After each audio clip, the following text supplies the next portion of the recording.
রাসলীলা শব্দটি সংস্কৃত শব্দ রাস থেকে এসেছে, যার অর্থ অমৃত, আবেগ বা মিষ্টি স্বাদ, এবং লীলা কথাটির অর্থ অভিনয়, খেলা বা নৃত্য। সুতরাং এটিকে আরও বিস্তৃতভাবে ঐশ্বরিক প্রেমের নৃত্য বা কৃষ্ণের মিষ্টি অভিনয় হিসাবে সংজ্ঞায়িত করা যায়। কৃষ্ণের বাঁশির শব্দ শুনে বৃন্দাবনের গোপীরা তাদের ঘর বাড়ি কাজকর্ম ফেলে কৃষ্ণের সাথে সারা রাত নাচতে বনে চলে যায়। ভক্তি ঐতিহ্যে রাসলীলাকে আত্মাপূর্ণ প্রেমের সবচেয়ে সুন্দর চিত্র বলে মনে করা হয়।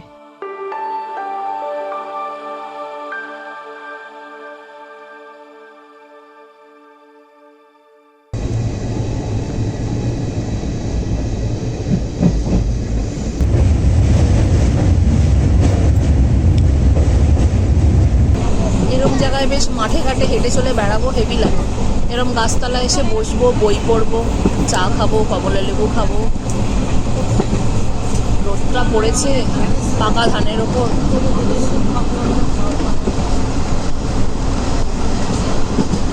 শিয়ালদা জঙ্গিপুর, আমরা নবদ্বীপ এসে পৌঁছালাম।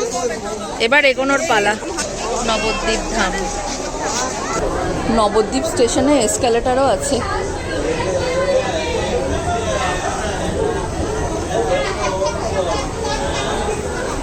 প্ল্যাটফর্মের বাইরে বেরিয়েই কি সুন্দর একটা, ওটা কি জানি না, প্যান্ডেল, প্যান্ডেল, হ্যাঁ বাহ। আমরা সকাল 5:35-এ শিয়ালদা থেকে জঙ্গিপুর ধরেছিলাম, 8:30টায় পৌঁছালাম। 8:11-তে এখানে নামার কথা ছিল, একটু লেট করেছে, 8:30টায় পৌঁছেছি। খুব একটা লেট না, ওয়েদার খুব ভালো ছিল, ঠান্ডা ছিল, ভালোই লেগেছে। মেলা মনে হচ্ছে যেন সকাল থেকেই বসে গেছে। আজকে আমরা চলে এসেছি নবদ্বীপে রাস উৎসব দেখতে। কালকে রবিবার বিকেল থেকে পুজো শুরু হয়ে গেছে, আজকে সোমবার। আজকে আমরা সকালবেলা বেরিয়ে পড়েছি, পুজো হচ্ছে। কাল রাত্রে গেছে সব কালী পুজোগুলো, আজকে অন্যান্য পুজো টুজোগুলো হচ্ছে, তো আমরা সেই পুজো দেখতেই এখন বেরিয়েছি।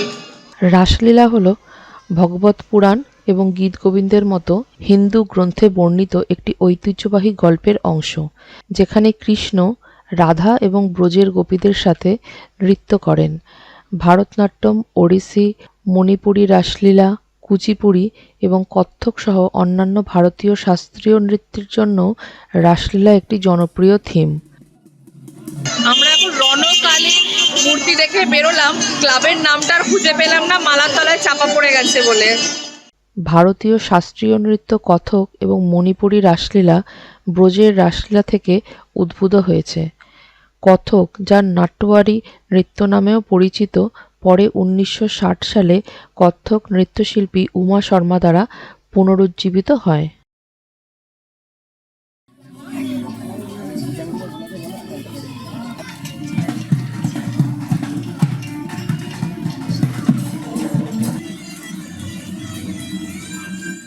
রাস উৎসব প্রধানত বৈষ্ণব ধর্মের অংশ। চৈতন্য মহাপ্রভুর সময়ে নবদ্বীপে বৈষ্ণব উৎসব হিসেবে রাসযাত্রা শুরু হয়েছিল। শাক্ত রাস তার থেকে সম্পূর্ণ আলাদা। শাক্ত রাস উৎসব বৈষ্ণব রাসের চেয়ে প্রাচীন হতে পারে, কারণ আগে পটচিত্রে প্রতিমা পুজো করা হতো। কৃষ্ণচন্দ্র এবং প্রধানত গিরিশচন্দ্রের সময়ে নবদ্বীপ রাসযাত্রা জনপ্রিয় হয়ে ওঠে। কৃষ্ণচন্দ্র ও গিরিশচন্দ্র উৎসবটিকে জনপ্রিয় করার জন্য প্রচুর অর্থ ব্যয় করেন এবং তারপর থেকে মাটির প্রতিমার মাধ্যমে পুজো শুরু হয়।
শাক্তরাসের প্রধান বৈশিষ্ট্য হল শক্তির উপাসনা করার জন্য বড় বড় মাটির মূর্তি তৈরি করা।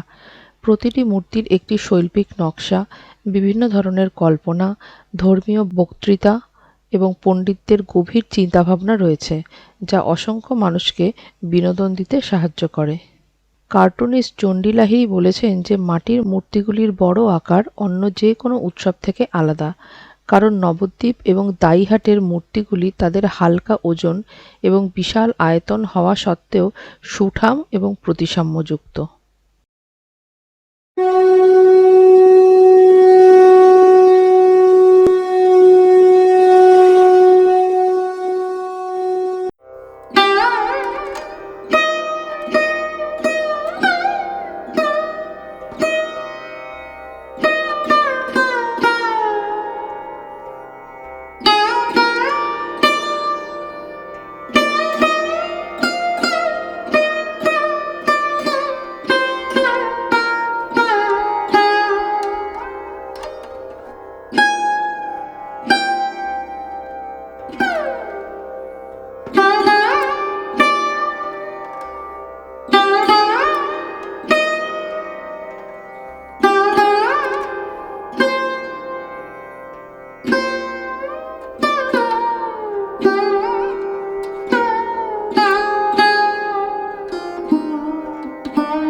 নবদ্বীপ তন্ত্রের গর্ভগৃহ। শাক্তরাস উৎসব শুরু হওয়ার আগেই অনেক শাক্ত ও তন্ত্র দার্শনিক দেবী কালীর পূজা করেছিলেন। পরে এই কালী মূর্তি রাস উৎসবে পূজা করা হয়। দ্বাদশ বা চতুর্দশ শতক থেকে সমগ্র বাংলায় তন্ত্র দার্শনিকদের প্রবণতায় তন্ত্র সমৃদ্ধ হয়েছে।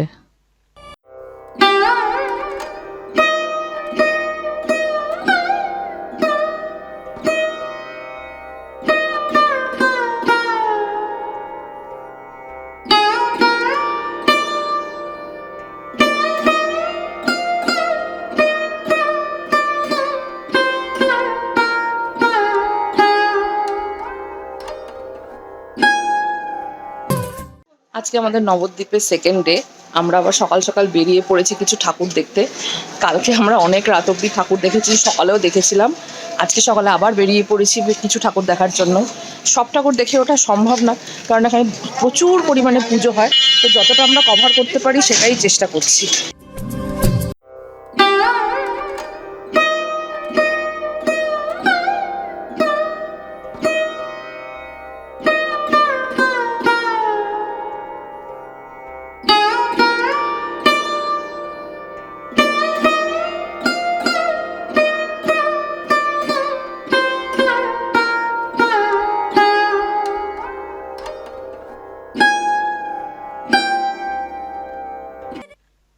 গিরিশচন্দ্র বসু নবদ্বীপ রাসের প্রথম আভাস তুলে ধরেন। 1853 থেকে 1860 সালে তিনি নবদ্বীপ, শান্তিপুর এবং কৃষ্ণনগরের দারোগা ছিলেন। 1888 খ্রিস্টাব্দে প্রকাশিত তার সেকালের দারোগা কাহিনী, যেখানে তিনি নদিয়ার সামাজিক সাংস্কৃতিক দৃষ্টিভঙ্গি বর্ণনা করেছেন। তিনি লিখেছেন, রাস উৎসবের সময় শান্তিপুরে লোক সমাগম হয়েছিল। একইভাবে নবদ্বীপে প্রচুর মানুষ পটপূজা দেখতে এসেছেন এবং বিভিন্ন সাংস্কৃতিক অনুষ্ঠান অনুষ্ঠিত হচ্ছে। এই পটপুজো নবদ্বীপে বিখ্যাত। এর নাম পটপূজা হলেও প্রকৃতপক্ষে বিভিন্ন দেবদেবীর মাটির মূর্তি তৈরির মাধ্যমে পূজা করা হয়। এদের মধ্যে দুর্গা, বিন্ধ্যবাসিনী, কালী, জগদ্ধাত্রী অন্নপূর্ণা খুব বিখ্যাত ছিল। এই মূর্তি খুব হালকা ওজনের, 5 বা 6 জন সহজেই কাঁধে বহন করতে পারে, এমনকি তারা সহজেই এটি নিয়ে নাচতে পারে।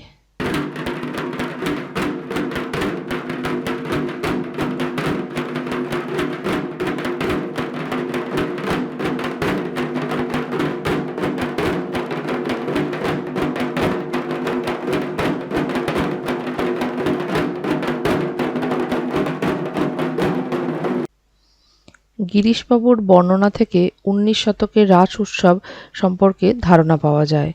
বিন্দবাসিনী পুজো হতো পুরাণগঞ্জে। এই স্থানটি এখন ধ্বংসপ্রাপ্ত। 1871 সালে এই স্থানটি গঙ্গায় তলিয়ে যায়। তখন বিন্দবাসিনী দেবীকে শ্রীবাস অঙ্গনে স্থানান্তরিত করা হয়। কিন্তু আভ্যন্তরীণ কিছু সমস্যার কারণে পূজা কমিটি দুটি আয়োজক কমিটিতে বিভক্ত হয়ে পড়ে, আর একটি কমিটি শ্রীবাস অঙ্গনে বিন্দবাসিনী পূজা করে এবং অন্য একটি কমিটি জগন্নাথতলার কাছে গৌরাঙ্গিনী পূজা শুরু করে।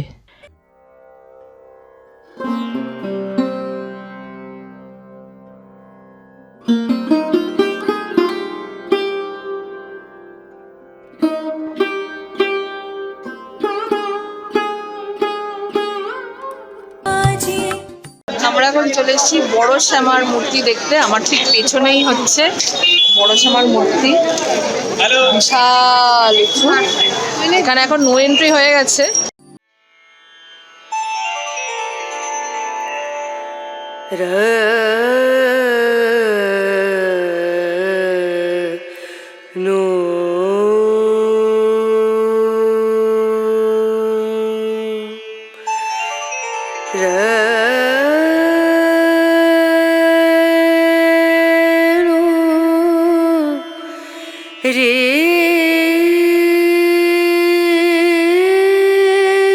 সব প্যান্ডেল সকাল হতে না হতেই খোলা শুরু হয়ে গেছে, কারণ এখানে আজকে বিকেল থেকে শুরু হবে আরং, মানে বেসিক্যালি যেটা নাকি কার্নিভাল আর কি। প্রসেশনের মতন সমস্ত ঠাকুর রাস্তা দিয়ে যাবে। তো ওই জন্য জগদ্ধাত্রী পুজো যেরকম হয় চন্দননগরে, যে বিসর্জনের ওই প্রসেশনটাই হচ্ছে মেন। আজকে বিকেলে সেই আরং শুরু হবে, আর কালকে সকাল থেকে শুরু হবে বিসর্জন। তাই সকাল সকালেই সব প্যান্ডেল খোলার।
ঐতিহাসিক কান্তিচন্দ্র রাডিও তার নবদ্বীপ মহিমা গ্রন্থে নবদ্বীপ রাস সম্পর্কে লিখেছেন। সেখানে তিনি নিশ্চিত করেন যে বহু বছর আগে শাক্ত রাসযাত্রা পালিত হয়ে আসছে। সে লিখেছিল, হিন্দু পুরাণের মহাশক্তি দেবী ভগবতী রাস পূর্ণিমায় নবদ্বীপে বিভিন্ন রূপে পূজিত হয়েছেন। পুজোর পরের দিন কাছের জায়গা থেকে মানুষ প্রতিমা দেখতে আসেন। এছাড়াও নদিয়ার মহারাজা দেখতে এসেছিলেন এবং তিনি অসামান্য মূর্তি তৈরির জন্য পুরস্কার দিয়ে এই উৎসবকে উৎসাহিত করেছিলেন। সেই লক্ষ্যে একটি আয়োজক কমিটি পোড়ামাতলায় প্রতিমা নিয়ে আসে। সেখানে মহারাজ মূর্তি, অলঙ্কার ইত্যাদির গঠন বিচার করেন এবং তারপর সেরা একজনকে পুরস্কারের সিদ্ধান্ত নেন। नारायणं भजे नारायणं लक्ष्मीनारायणं भजे नारायणं नारायणं भजे नारायणं लक्ष्मीनारायणं भजे नारायणं नारायणं भजे नारायणं लक्ष्मीनारायणं भजे नारायणम्।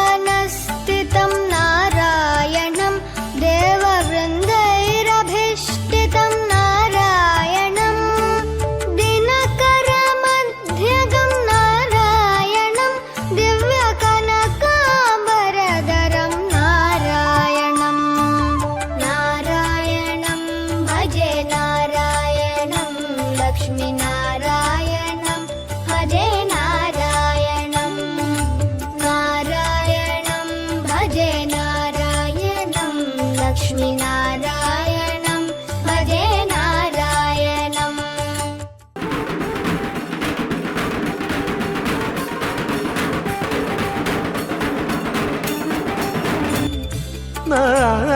नारायणं भजे नारायणं पङ्कजलोचनं नारायणं भक्तसङ्कटमोचनं नारायणं करुणापयोनिधिं नारायणं भव्यशरणागतनिधिं नारायणं नारायणं भजे नारायणं लक्ष्मीनारायणं भजे नारायणं नारायणं भजे नारायणं लक्ष्मी। মন্দিরের মধ্যেই পুজো হচ্ছে।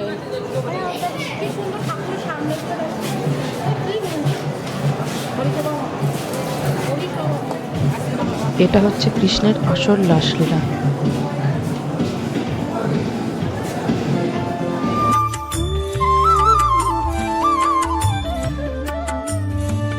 रक्षेत जगत्त्रयं नारायणं चक्रशिक्षितासुरचयं नारायणम् अज्ञाननाशकं नारायणं शुद्धविज्ञानभासकं नारायणं नारायणं भजे नारायणं लक्ष्मीनारायणं भजे नारायणं नारायणं भजे नारायणं लक्ष्मीनारायणं भजे नारायणम्। बनी बनी बनी बनी बम बनी নবদ্বীপের শক্তি পুজো 5টা ঠাকুরকে দিয়ে শুরু হয়। তার মধ্যে হচ্ছে এগুড়িপাড়া বড়সমা, এলানিতলার এলানে কালী, পোড়ামাতলায় কাছারিদের কালী, আমরাতলার মোসমদ্দানি ছোট বাজার আর সবশিগঞ্জে পাঁচমাথায়। এই 5টা দিয়ে নবদ্বীপের রাস শক্তি পুজো শুরু হয়। 300 বছরের ওপরে কৃষ্ণচন্দ্র রাজের আমল থেকে পুজো এটা।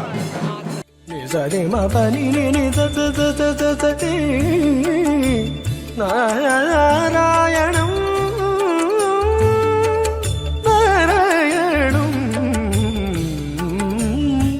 এই রাস পূর্ণিমার দিনটি ত্রিপুরী রাক্ষসদের ওপর ভগবান শিবের বিজয়কে চিহ্নিত করে।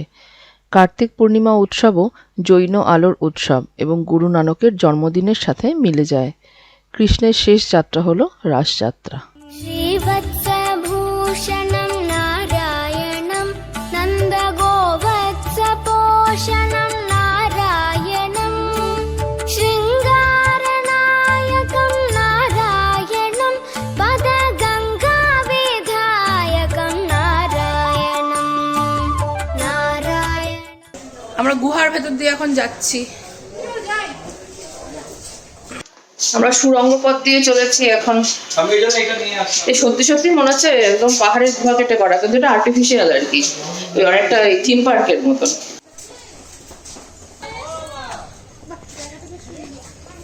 আর এই হচ্ছে সেই মূর্তি, 60 ফুটের গৌরাঙ্গ।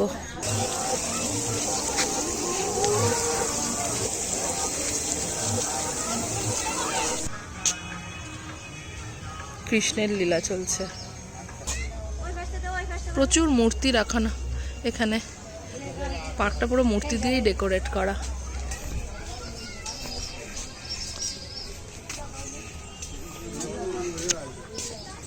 এখানে রথ, কি শৈবা নাকি?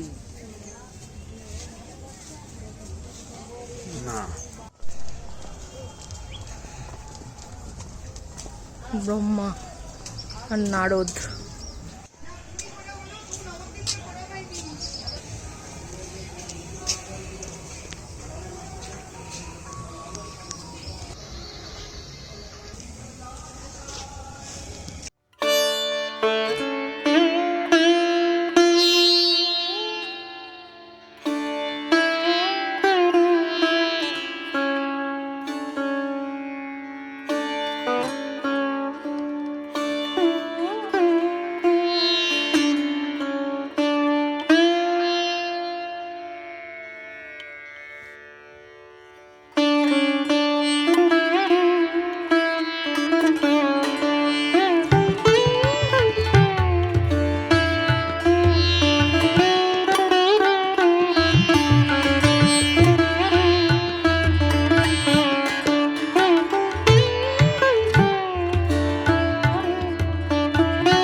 দোলনাটা দুলিয়ে দে।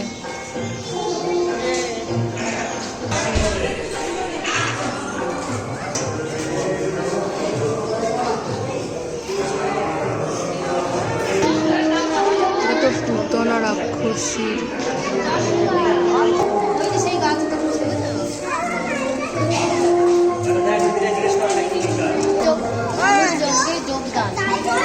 না বাবা, এটা সেইটা না, এটা তুমি চেনো না। এটা হচ্ছে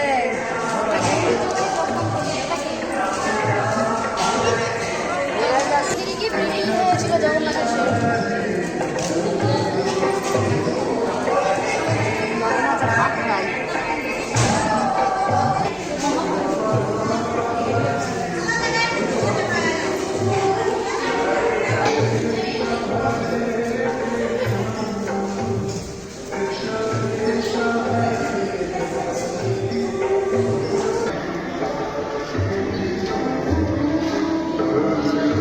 এখানে দুপুরে মহাপ্রসাদও দেওয়া হয়, 70 টাকা করে টিকিট লাগে। ওই অন্ন, ডাল, সবজি, পনির, চাটনি এসব। যদি ভিডিওটা ভালো লেগে থাকে তবে লাইক, শেয়ার অ্যান্ড সাবস্ক্রাইব করতে কিন্তু ভুলবেন না।